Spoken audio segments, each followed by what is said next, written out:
সারাদিন করে কাজ রান্না দৌড়াদৌড়ির মাঝে আজকে একটু নিজের মানুষদের নিয়ে বের হলাম। ছুটে বের হওয়াটাই মনটাকে আরও অনেক হালকা করে দিল। আজকে বিকেলে আমি আর শাশুড়ি আর আমার হাজব্যান্ড মিলে একটু হাঁটতে বের হলাম। আসলে প্রতিদিন তো একই রুটিন, ঘুম থেকে ওঠা, ঘরের কাজ, রান্না সব কিছু সামলানো। এর মাঝে যে নিজের জন্য আলাদা করে সময় ব্যয় করা খুব একটা হয়ে ওঠে না। তাই ভাবলাম আজকে একটু বাইরে খাওয়া খেয়ে আসি। এই যে আমি আস্তে আস্তে রেডি হচ্ছিলাম। বাইরে অনেক রোদ ছিল, তাই আমি সানস্ক্রিনটা মাস্ট রাখি বের হওয়ার সময়।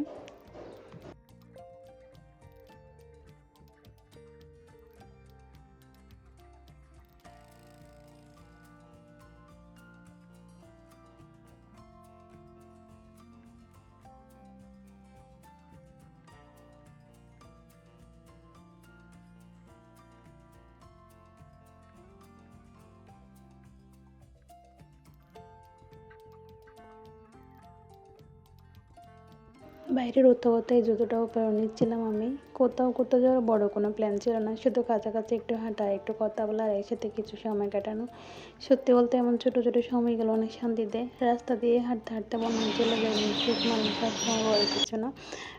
কখনো নিজের আপন মানুষদের সাথে একটু হাঁটা, একটু হাসি, গল্প এগুলি সবচেয়ে বেশি মনে থাকে। আমার শাশুড়ির সাথে এমন সময় কাটাতে ভালো লাগে, আর হাজব্যান্ডের পাশে থাকলে সাধারণ সময়টা একটু স্পেশাল মনে হয়। চলে আসলাম এই যে হাঁটাহাঁটি করে। তো এসে দেখলি মেঘলা মেঘলা হয়ে আছে। এখন আমি চা বানাবো। আসলে বাইরের চা তেমন একটা ভালো লাগে না, তাই সবসময় চেষ্টা করি বাসায় এসে চা খাওয়ার।